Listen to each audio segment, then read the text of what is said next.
Yo YouTube, how you guys doing? Welcome back to another gameplay review video. If you guys have not seen this is the series I do where we take gameplay submitted by viewers and we go through it, we watch it, we take 10-minute videos and we turn them into like 30, 40, sometimes 50+ minute videos, as I'm sure you can already see by the length of this video. And we talk about things. We talk about what they do right, what they do wrong, and we kind of give tips and advice, you know, when and where we can. So this video was submitted by somebody, and I think it's kind of self-explanatory what's going on here. Dude, Pyramid Head, it literally says 0 kills in the title. Dude's rank 9. He's gonna go through all of his perks and everything, so we can see a lot. There was a note left with this, so let me see what it says. This says, "Hey Tofu, rank 9 Pyramid Head, no kills, PS5, 1080p, wow, this is from PS5, huh? It looks really good. 400 total hours, killer and survivor. Adjusted and edited the video for better lighting and cut loading screens. Build and perks shown at the beginning of the video. I can pinpoint a few of my mistakes, like losing track of survivor sometimes, but I'm having a little difficulty applying enough pressure and can't get past rank 8. It's getting a little frustrating. Only a few hours with Pyramid Head, trying to get better with them and at the higher ranks too. Nitpicking in complete honesty.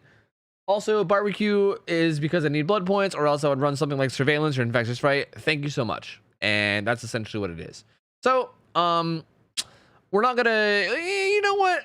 We actually will talk the build here. Like, we usually talk about the build once we get in game, but we'll do it here since you showcase your perks. Let me see what these add-ons are real quick. Okay, so it looks like this little guy right here is the extra range on your shockwave attack. Like, your shockwave attack goes further. And this one right here is the one that makes it so your trails remain in the game for a little bit longer. Like, I think by default they last like 90 seconds, and this adds, I don't know, probably like 10 seconds to that or something. It just makes it last a little bit longer. So these add-ons are both okay. I mean, I think this is your better add-on. I really think Pyramid Head's add-ons are mostly trash aside from the range ones. Like, the range ones are super good. The other ones are just like okay. I think Torment's a bit underwhelming as far as like a status effect, but you know, it's there. It helps in some way. It's better than having nothing, I guess. Your build is... This is like the classic, right? Like, this is the classic. Ruin Undying Tinker. Let me see what perks you have real quick. You go through and you look at them all. Okay, so I want to say a little bit about your build and potential builds that you could run. So this build, specifically if we ditch this and just talk about these other 3 perks, like this combo of perks, again, if we just ignore barbecue, this combo of perks, Ruin Undying Tinker, was something that was made very popular when Undying first came out, and that was before it got nerfed. That was when Undying had potential to last all game and have your Ruin last all game, which was pretty insane. This was like a pretty staple build that people decided to run on basically everybody. It was really popular with Blight when it first came out, but then people realized that it was just good on everybody. But since then, Undying got nerfed, and don't get me wrong, this build is still really good, but I think Ruin Undying is a lot easier to deal with now, since you only have to break 2 totems every single time. There's no like chance of having to break 4 or 5. It's always 2 no matter what. So if you go against a team who just like actively looks for totems, and especially if you let them, which is a big thing, it might not seem like this is a high pressure build, but it's kind of a high pressure build if you want to do well, right? Like, you might get some maps where the totems would be super hidden. Like, if you get Hawkins or something, it might be really good. But if you get like a standard map, like a farm map, or I don't know, like an auto haven map against survivors who know where to look, you basically need to apply pressure really early, like really early in the game. Otherwise, you're just letting the survivors have time to run around looking for totems, and then they'll get rid of your perks, and then you end up with only 2 perks that have really no good synergy with each other. You know what I mean? So this is like a really high risk build, and it really relies on you playing well in the early game, I think. Like, if you have a bad early game, you're basically opening yourself up to losing half your perks and then going downhill, which I'm kind of worried is what might happen in this video. I feel like a lot of my gameplay reviews have this exact combo, and then they just lose the perks early, and that's why they lose the game. Like, I feel like that's happened in so many videos. So I'm gonna hope that that's not what happens here, but even if it does, we'll still review it. We'll still talk about it regardless. Just to talk about a combination of perks. You said you wanted barbecue for blood points, which is a good idea. You should run barbecue for blood points. You shouldn't take that off. But just to talk about a couple of perks that could be good even without this. Like, if you wanted to ditch these, right, like this entire set of 3 perks, this is a good option for the early game. This helps you a lot in the early game and helps you from like losing a gen really early. As long as you just patrol the 4 gens and like find somebody, you should be able to get like the early game rolling without losing a gen, which can be huge. If we let it run for a second, there's a lot here. Here you have two perks that I think are some of the best on Pyramid Head, which are Sloppy Butcher. You guys know my love of Sloppy Butcher. I feel like a lot of the times with Pyramid Head, even though he doesn't always basic attack, I feel like a lot of your hits are basic attacks. And again, passive fucking, you know, regression is so good, especially on an aggressive killer like Pyramid Head, man. Sloppy is definitely not bad on this killer. But even better than Sloppy, Infectious. You even said it in your comment. Infectious is, like, in my opinion, probably the best perk on Pyramid Head. I think if there's one perk that I think is the best on him, it's Infectious. He's really good in chase when you play him correctly, which means this can either give you information on, like, more survivors, which means you can slug people and get multiple downs.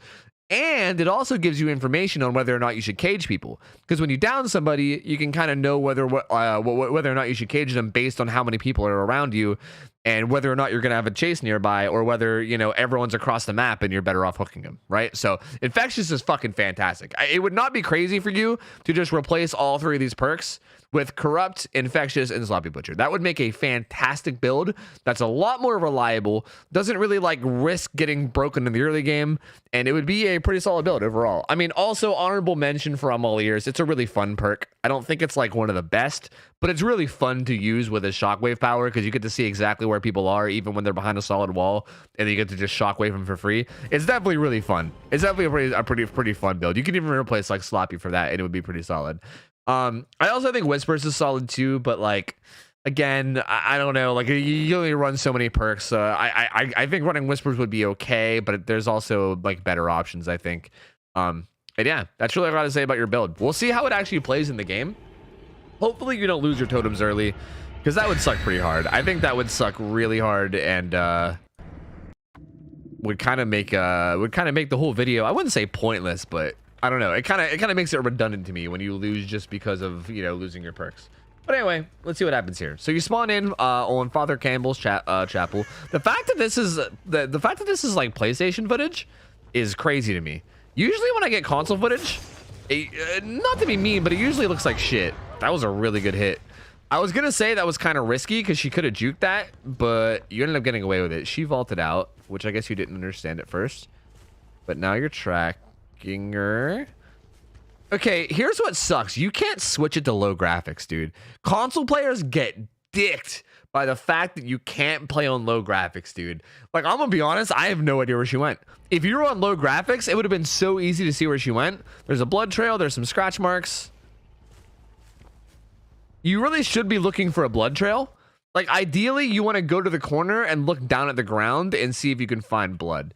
But honestly, I didn't even really see where she went. And I'm not even seeing any blood either. You're not really, like, looking around for it, so it kind of makes it harder, but... Oh, hey, she's over here. You found her. And there's also an atom, I think? Don't put your sword in the ground there. It's unnecessary. All right. Well, you're going to get it down. Okay. All right. I mean, again, just to be nitpicky, kind of unnecessary to put your sword in the ground here. So, if you don't know, Pyramid Head runs 4.6 meters per second by default, right? Survivors run 4.0. So, like, you have an extra 0.6 meters on them, right? When you stick your sword in the ground, you slow down to 4.4. So you lose 1/3 of your, like, bonus move speed, I guess is how you can say it, on the survivors when you stick your sword in the ground. So right here, like, you don't need to stick your sword in the ground. The atom's, like, right there. Like, he even, like, doubles back to take a hit for her. You don't have to put your sword in the ground at all here. You can literally just walk up and hit him, right? Like, you kind of slow yourself down, and then you also pick your sword up off the ground, which slows you down even more. Luckily, this, I guess, I don't know whether I should call her Cheryl or call her Lisa or whatever, but luckily she, you know, plays that really badly and you get a free down anyway. So it didn't matter too much. But hey, you did say to be nitpicky, so... What is going on here? You're, like, slow moving. Even there, like, I don't really think it was necessary. Like, I feel like in this situation, you can, let me go back. Like, I feel like in this situation, again, it's like you're trying to force, like, look, you're close to this guy. He has nothing, right? Like, okay, you said you had, like, a few hundred hours, so I'm not sure how well you know maps, but you can kind of, it's kind of pixely, but you can see there's a palette right here, right? So if you know this tile, this kind of comes from experience, so, like, this might be a little bit, like I feel like maybe expecting you to know this might be a little bit too much, but you can see this palette here, And you could also see that there's no hole in the wall here, right? I think there's no hole in the wall. Let me see. Yeah, there's no hole in the wall here, right? Like this is a solid wall. It's harder for me to see because we're playing a recording and like the quality isn't as good. But there's no hole in the wall here, right? And on top of that, there is a pallet, right? Hold on. Where's my rewind button? Come on, YouTube. Come on, get with it. Okay, let's back up a little bit more then. Fuck it. Fine, YouTube, fine. You can also see that there's a pallet right here, right? And if you know this structure, you know that this is a 4-lane, which means the current shape of this is this, right? Like, I'll show you what the current shape of this is. It's, we'll draw a window there. This is literally like the shape of this wall with this being a pallet and this being a window, right? Or sorry, wait. That's actually incorrect. Hold on, I drew that backwards. It's actually like this. Sorry. There's actually a hole in the wall there, and then there's a window there. This is what it looks like. There's a window here, and then there is a pallet here. Like this is how this is shaped. This pallet right here sucks. It's trash. It is a trash pallet. So this guy is basically in between a trash pallet and a hill, which gives him nothing. Like he has nothing. This guy has nothing. So you can literally just walk up and hit him, you know? Like you don't need to go for the sword attack. Like why are you even sticking your sword in the ground here? It's so unnecessary. Like he's literally in a horrible spot. So yeah, like you kind of just give up a free hit. Like you could have got a free hit on him there if you would have just walked him down and hit him. But instead you just didn't. Like instead you like tried to get a fancy hit and then you ended up getting nothing. And then you wasted time. Now Tinker's going off. It was just kind of a waste of time, right? Like you could have got the value at least of getting a hit there and then going back. Like I think it was smart for you to come back and get this guy, but you could have at least gotten a hit and you kind of gave up that hit, which is really unfortunate. That's kind of a big deal. All right, so you hook this dude. That gen over there is about to pop, and you know it. There it goes. There's 2 people on that gen. I don't know if you saw that or not, but that's really important. You can see the guy right now breaking a doll totem, which doesn't really matter. But that's really important information to have. That's very, very important information to have. So you see scratch marks here, and you also see this guy running, which is good. You're going to get a hit on him. Wait, does that guy just have object, or was that guy near another totem again? I think he was near another totem again, I think. I think that keeps going close to totems. Like, again, here, like, why are you putting your sword in the ground there? It feels like you put your sword in the ground at very random times. Like, this isn't that random. But even that's kind of ambitious, man. Like, you're kind of just sticking your sword in the ground a lot and then going for shockwaves, just like assuming that you know where people is. Well, you could have had that if you were a little bit sooner, but it happens. It happens. It was a slip up. It happens. Oh man. All right. Well, let's just keep going. I definitely think you stick your sword in the ground. Stick your sword in the ground a lot when you shouldn't. You hear her drop. You see her going over there towards another drop. There's nothing there. You can stick your sword in the ground.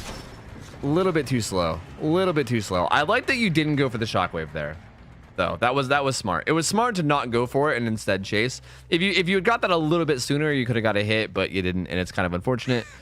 You follow around here. Like again, why? It's too like you're way too early, man. You're way too early. All right, let me talk a little. Wait. I'll just play a little bit longer, and then I'll talk about it. There goes your undying, and yeah, and here we go. This is what I was talking about not having pressure early. If you're not able to apply a lot of pressure early, then your Ruin Undying ends up getting, you know, El busted. Oh, she has this dirty double window set up. She's probably gonna go around the back. You seem to be a bit confuzzled. Tinker's going off. You find her and you hit her. She got confused too. I'm gonna wait until this chase is over, and then I'm gonna talk about a lot of stuff in this chase, is what's gonna happen. That was okay, but you should have decommitted. You should have decommitted to that, I think. Man, how long is this chase gonna take? I was gonna wait for the chase to be over, then pause it and talk, but like, the chase is taking longer than I thought it would. You're still following her.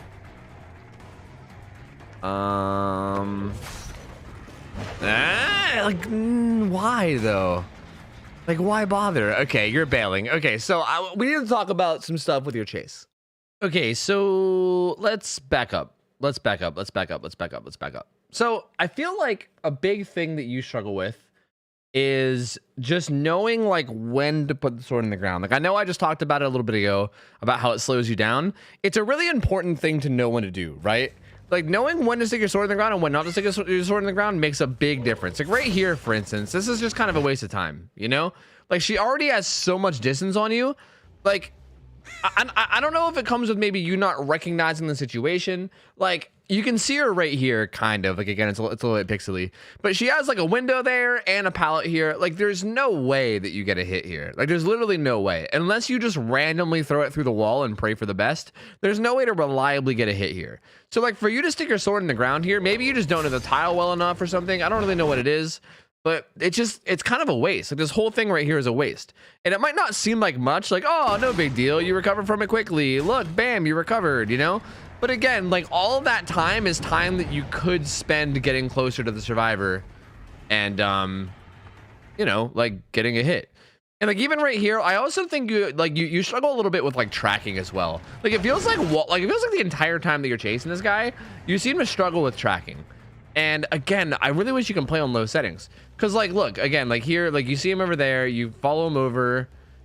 And like here, you're kind of like, okay, where'd he go? Oh wait, actually this is a different area. But okay, you skip forward here and sorry, I got a little sidetracked because I forgot where. But like even right here, like there's a trail here, right? So if she ran back inside, you would know it. Hell, if she even ran this direction, you would know it because of this trail. It would literally tell you. She would become tormented, and it would also make a noise. So like she didn't come this way. Like she didn't go this way at all. Like she clearly went around it.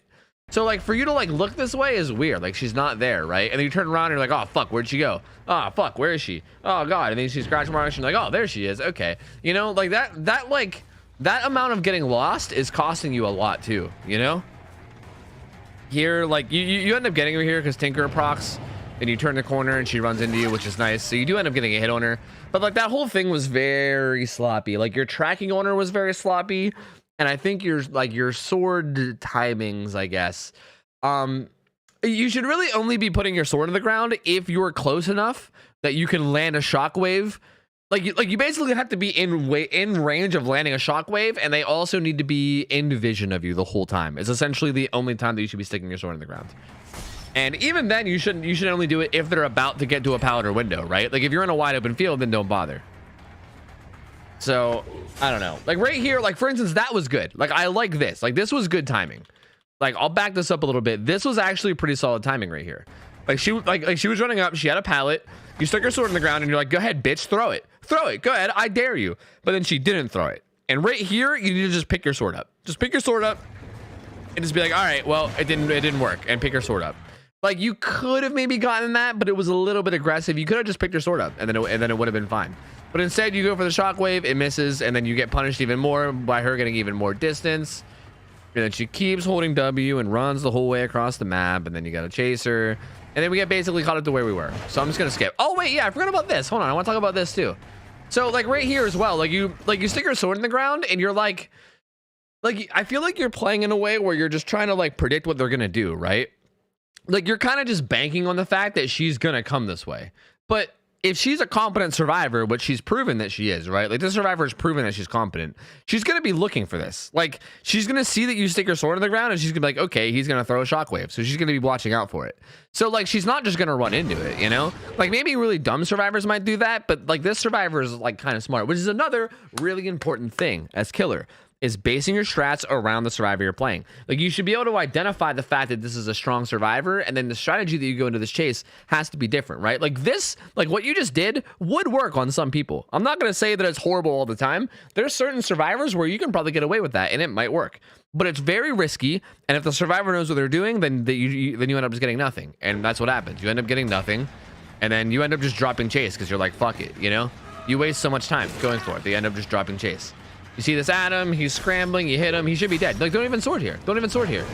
Don't even bother. Like, why? Like, why even bother? Again, this is another situation of why bother. Like, you're just giving him distance. Like, yeah, he was in a tight hallway, and you could almost guarantee it lands, but again, dead hard exists. Like, you could have gotten... Why? Why stick your sword in the ground? Like, you got a hit. I guess you're, like, drawing them in narrow hallways and, like, waiting for that or whatever, but it's just risky. Like, why bother? It's risky and it's time consuming. Like if that shockwave didn't land, she would have been in Narnia, you know? And like, here we go again. Like you might eventually catch her doing this, but it's going to take so long. You eventually give up and kick the pallet like you should. There's no pallets back here, so you don't really gotta worry. She went around man. Oh, that hurts. You had her backed up in like a dead zone, man. All right. I mean, I don't want to keep repeating myself, but like it's exactly like I said earlier in the video. Like, it was the same guy who was the Adam as well. Like right here, you don't need to put your sword in the ground. He has nothing. This guy has nothing. He has a really shitty window to his left where if he tries to vault it, you'll literally just hit him before he even finishes the vault. And in front of him, there's literally nothing up until like where that gen is, essentially. Like, there's nothing around him. Like, you have this guy. You literally have him. Even with his dead hard, you can get right on his ass, bait his dead hard, and then down him easily, like easy peasy. This should 100% be a down. But instead, you like go for a shockwave that you shouldn't even bother going for. Like, maybe you just want blood points or something. I don't know what it is. Or maybe you just want to like be fancy and fuck around and have fun with the power. I don't know what it is exactly, but it's not really like a good way to play. It's not a reliable way to play, you know? And again, she gets away. And even here, like, I don't even think this was good either. Like, honestly, even though you got the hit, this was like risky, right? Because hypothetically, she could have seen this coming. Like, you got lucky that she didn't, and she kind of just held W. But right now, she could have like juked backwards and like made you miss this. And if she did, like hypothetically, if she did juke, and honestly, you barely hit her. Like, you just barely hit her. If she did juke that, then you would have been fucked. Like, you would have been stuck in the S animation, and she would have bolted away, and then you wouldn't have even gotten a hit at all. It's just like unnecessary risk. You know what I mean? And then up here, like, this is really unfortunate too. Like, she run like you kick this and you run and she runs around the back. This is like you have her zoned here, dude. Like, you have her. All you got to do is just make sure that you're being diligent and checking both sides, right? Like, you peek over there real quick and then you immediately peek back. Like, you didn't even really look to the left to see if she's just running away. And then you just let her run. Like, there's nothing back here, dude. You have her in the corner of the map where there's nothing. And then you just let her run away, you know? Like, I guess you thought she was going to double back. But here's the thing. Even if she doubled back, this entire area, like, let me back up. This entire area is a dead zone, dude. Like, from right here, from where you are, from like behind you, the whole way around this is all one dead zone. Like, essentially, this is the map right now, right? Like, this is essentially the map. And you guys are up here in the entire top area. And this whole thing that I just circled is one dead zone. And she was like she was like right here, right? She was like right here, and you were like right here. So like all you had to do is just like keep an eye on her and make sure that whichever direction she went, you saw her and you would have killed her, right? But instead, you predicted that she was gonna double back, so you like hard committed this way, and then she was just like later, and then ran away, and then she got away to like, I don't know. And I'm assuming it's gonna take you a long time to catch her now too, which is frustrating, man. It's definitely frustrating. Like, you could have had so many, like, you've only gotten one hook this game. You could have gotten so many, man. Like, you had opportunities to get so many hooks. Again, even that is just kind of like unnecessary risk, man. Like, you're just going, like, you're going for fancy play. I don't know, like, maybe you're getting to the point now where you might be getting frustrated, which does happen. This is a good time. That's a good time. That was good. That was good. There you go. That's when you want to use your power. That's it. All those other times you used it, I shouldn't say all those, but all the times that I've been, you know, giving you shit for using it were bad. That was when you want to use your power. That was like textbook, mwah, chef's kiss, pyramid head power. Like, you know she's about to get to a window, right? You're like, okay, she's about to vault. Fuck, you stick your sword in the ground. You see what she does. The second she vaults, you throw out a shockwave. Like, shockwave was even a little bit off center, but it was still good. Like, it still landed. Bam. Perfect. But fucking perfect, dude. Literally perfect. That was amazing. Fantastic. You cage her, which is a bit questionable, but, you know, it happens. You go back to check on that gen. It's not being worked on. Tinker's going off, so you can sneak up on this one. Let's see if you can get something. I honestly would have snuck up and saw if I could have got a grab there. Honestly, I think this is another case of like either A, wanting to be fancy, or B, maybe you thought you can get a double hit. But here's the thing, like, they can either be on this side, or that side. And I'm assuming that he was on this side, right? It's really hard to throw out a shockwave that'll hit all three. Like, generally speaking, any shockwave you throw will probably hit 2 out of the 3 and not all 3. I'm assuming that this one hit this side, but not this side. And he happened to be on this side. So, like, again, you were stealth, man. Like, you had undetectable. You could have potentially gotten a gen grab, right? Like, a gen grab is much better than a hit. Much better. And you could have gotten at least a free hit. Like, even if it's not a gen grab, you can literally get a free hit no matter what if you just walk up to it, right? I guess the only way that you don't get a free hit is if they have spine chill. But if they have spine chill, then this is also not going to work, right? On top of that, they could also hear this. Like, even with you being undetectable, they can hear, like, this sound. Ready? That sound of you sticking your sword in the ground, they can hear that. So that also kind of ruins your stealth anyway, right? Like, if that guy was paying a little bit more attention, he probably would have juked. And maybe he did juke. We don't actually know what happened. He could have juked. So, like, here's another time where you kind of give up your free hit, right? You end up getting a hit on him afterwards anyway, so I guess it's not the end of the world, but, like, it still was kind of bad, you know? Like, I don't think that was a good play. That Tinker up top has... Did I say that Tinker? The gen up top had Tinker. You should really chase him off. No, chase him off that gen. Chase him off that gen. Well, that's kind of a waste, I think. That's a bit of a waste of a perk combo. They're going to hook this guy and then just let him finish that gen. I honestly don't think it would have been crazy. Like, it wouldn't have been crazy at all for you to ignore him here. Like, you see that this gen is almost done, right? Like, Tinker just went off and you have Ruin up still. Like, you still have Ruin up. It would not have been crazy for you to go up and pressure that gen even before downing him, right? Like, even that would have been crazy. And I don't necessarily think this is the wrong play. You actually played this really well with, like, throwing your sword in the ground and hitting him on the other side. You played that really well. But right now, you should be going around and then up there and fucking getting them off that gen, dude. Because you can get so much ruin value right now. If you chase them off that gen regresses a fuck ton. This guy is also down. You get so much value for just going up there right now. And you just don't. You're just like, you guys can have it. You can have it. It's fine. And then you're just, I don't know. You just let him have it. And I guess that gen behind you is regressing now, which is nice. But I don't know. You could have had so much more. You hook this guy. So, you saw an aura of a dude over there, but you seem to be ignoring it. Like, what are you... What was that for? You see a guy running to your right. You're kind of looking around. All right, I think you're going to commit to this guy now, I think. Right? Just pick your sword up. There you go. Okay, woo. You're scaring me with how much you go for shockwaves. Again, unnecessary. Unnecessary. Now, it did...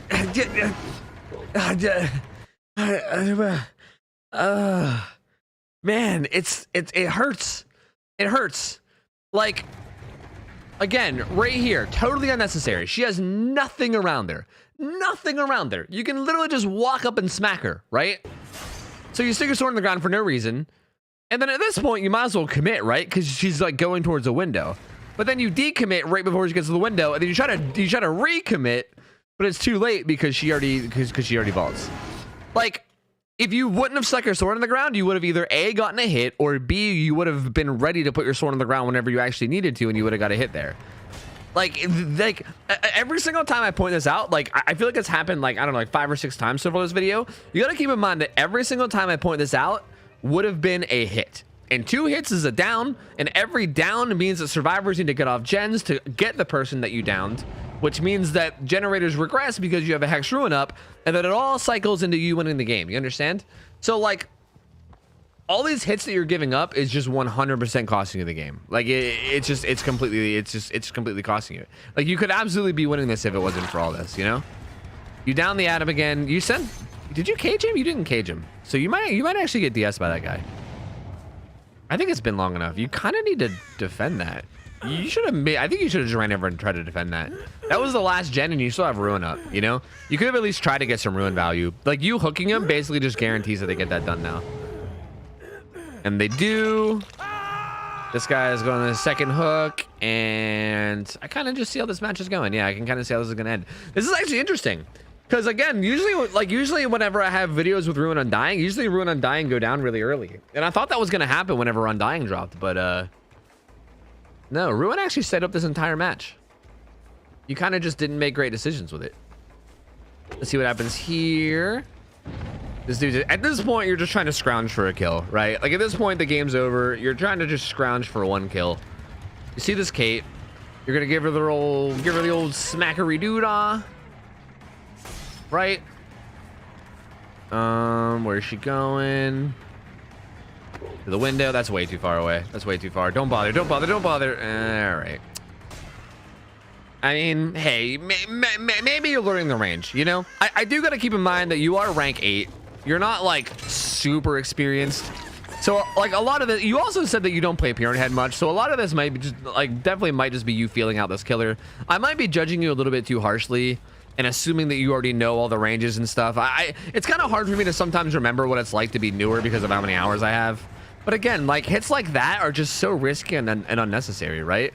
Like, yeah, it might be fun. And at this point in the match, I guess it doesn't really matter too much because I don't think anything is going to turn this into a win.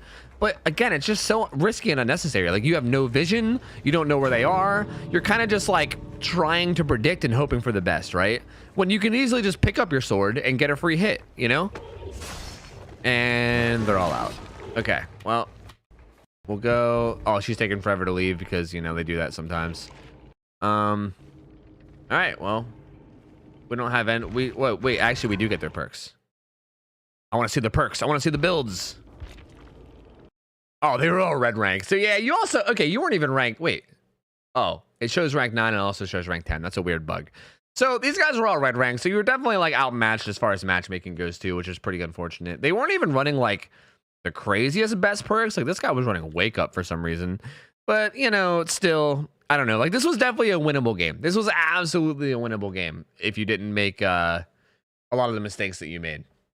So I think the biggest thing that I want you to take away from this is that if you're going to play Pyramid Head, I feel like it's hard for me to give you any general killer advice. Actually, there is. There's like one piece of general killer advice and then one piece of I guess the rest is like Pyramid Head specific advice, because I feel like a lot of the mistakes you made are just very Pyramid Head specific. You're definitely way too ambitious with your shockwave.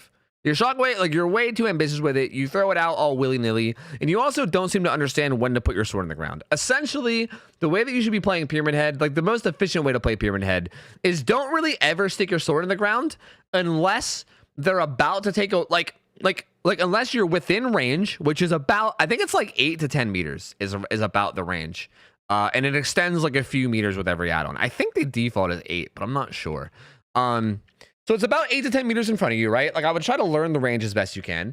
And don't even stick your sword in the ground unless you're within range.